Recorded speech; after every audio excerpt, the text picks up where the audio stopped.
दोस्तों, आज का विषय बेहद संवेदनशील है। आज का विषय है कुत्ता काटने से मौतों पर मुआवजा क्या कहता है कानून। दोस्तों, क्या आप जानते हैं कि भारत में हर साल लाखों कुत्तों के काटने से शिकार होते हैं लोग और इनके कई की मौत हो जाती है, खासकर रेबीज की बीमारी होने पर। दोस्तों, केंद्रीय पशुपालन और डेयरी मंत्री राजीव रंजन सिंह ने लोकसभा में बताया कि जनवरी से दिसंबर 2024 के दौरान कुत्तों के काटने से लगभग 22 लाख मामले सामने आए और इनमें से करीब करीब 37 लोगों की मृत्यु हुई। इसके अलावा पिछले साल बंदरों के काटने के मामले सहित अन्य जानवरों के 5,04,728 मामले आए, जिसमें करीब 11 लोगों की मौत हुई, जबकि बहुत से कुत्तों के काटने की घटनाएं रिपोर्ट ही नहीं होती। इसलिए असल संख्या का अनुमान इससे कुछ अधिक हो सकता है। जो दोस्तों, अभी हाल ही में कुत्ते के काटने से रेबीज की बीमारी से हुई मौतों की मुख्य धारा की मीडिया से लेकर सोशल मीडिया पर अत्यधिक चर्चा है। ये चर्चा है गोल्ड मेडलिस्ट कबड्डी खिलाड़ी ब्रजेश सोलंकी की तथा उत्तराखंड के एक सब इंस्पेक्टर की कुत्ते के काटने से हुई मृत्यु के बारे में। दोस्तों, अगर देखा जाए तो उस चर्चा में कुछ गायब है तो वह है पीड़ितों या उसके परिवार वालों के लिए मिलने वाली आर्थिक सहायता। भारत में मानवीय आबादी के साथ साथ आवारा कुत्तों की संख्या भी लगातार बढ़ रही है। ये कुत्ते बड़ी तादाद में लोगों को काट रहे हैं।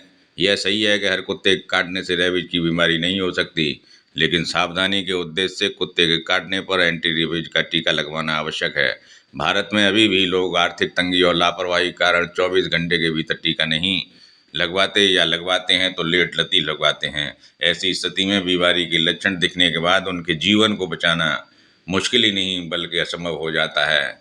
रेबीज की बीमारी से बचाव और सावधानी ही सबसे अच्छा उपाय है। व्यक्ति के एक बार रेबीज की बीमारी की चपेट में आ जाने के बाद उसका इलाज आज भी करीब करीब असंभव है। दोस्तों, आप जानते हैं कि वाहन दुर्घटना, रेल दुर्घटना, घातक दुर्घटनाओं की स्थिति में मुआवजे के लिए स्पष्ट रूप से कानूनी प्रावधान उपलब्ध हैं। उसी तरह से सांप काटने, बिजली गिरने, बाढ़ आने, करंट लगने, पानी में डूब जाने से संबंधित दुर्घटनाओं में भी सरकार द्वारा मुआवजा नीतियां निर्धारित हैं। लेकिन कुत्तों के काटने से होने वाली मौतों के लिए मुआवजे दिए जाने का कोई विधिक या नीतिगत प्रावधान नहीं है।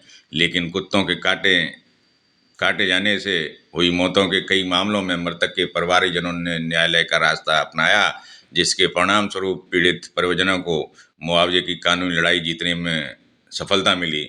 इसलिए न्यायालय द्वारा निर्मित कानून उपलब्ध है, जो पीड़ित या उसके उत्तराधिकारियों की मदद कर उन्हें सहारा दे रहा है। कई अदालतें कई अदालतों द्वारा कुत्तों के काटने पर हुई मौतों के संबंध में मुआवजा देने का आदेश किया जा चुका है। कानूनी जागरूकता के चलते कानून का सहारा लेकर पीड़ित मुआवजे के अधिकार को न्यायालय के माध्यम से प्राप्त कर रहे हैं। दोस्तों, समाज में कुत्तों के काटने की समस्या ने इतना विकराल रूप धारण कर लिया है कि हरियाणा चंडीगढ़ हाई कोर्ट में 193 रिट याचिकाओं पर एक साथ सुनवाई में शामिल कर निर्णय सुनाया गया। इसमें सरकारों को निर्देश दिया गया कि कुत्ते के काटने पर लोगों को आई चोटें और मृत्यु की स्थिति में मुआवजा नीति बनाई जाए। कोर्ट ने अपने आदेश में कहा कि एक दांत के निशान की स्थिति में पीड़ित को न्यूनतम 10,000 रुपये का मुआवजा दिया जाए और 0.2 सेंटीमीटर घाव की स्थिति में पीड़ित को न्यूनतम मुआवजा 20,000 रुपये दिया जाए। कुत्ते काटे से मृत्यु की स्थिति में दुर्घटनाओं में मुआवजा राशि के रूप में 10 लाख रुपए तक का न्यायालय ने आदेश दिया है। दोस्तों, कुत्ते के काटने के बाद सबसे पहले नज़दीकी थाने में रिपोर्ट लिखवाएं, घायल होने की स्थिति में मेडिकल रिपोर्ट बनवाएं तथा मृत्यु होने की स्थिति में पोस्टमार्टम रिपोर्ट तथा डेथ सर्टिफिकेट भी बनवाएं। इसके बाद दोस्तों, एक अच्छा वकील करके मुआवजे के लिए न्यायालय की शरण में जाएं। दोस्तों, इस संबंध में सरकार भी दायित्वाधीन होती है। सरकार को इस संबंध में एक सुस्पष्ट नीति बनानी चाहिए, जिससे हर नागरिक को सुरक्षा और न्याय मिल सके। दोस्तों, अगर आप चाहते हैं कि सरकार इस पर कानून बनाए तो वीडियो को जनहित में ज़्यादा से ज़्यादा शेयर करें। आप चाहें तो अपने लोकल प्रतिनिधि को ट्वीट करें, आरटीआई डालें या जनहित याचिका भी कर सकते हैं।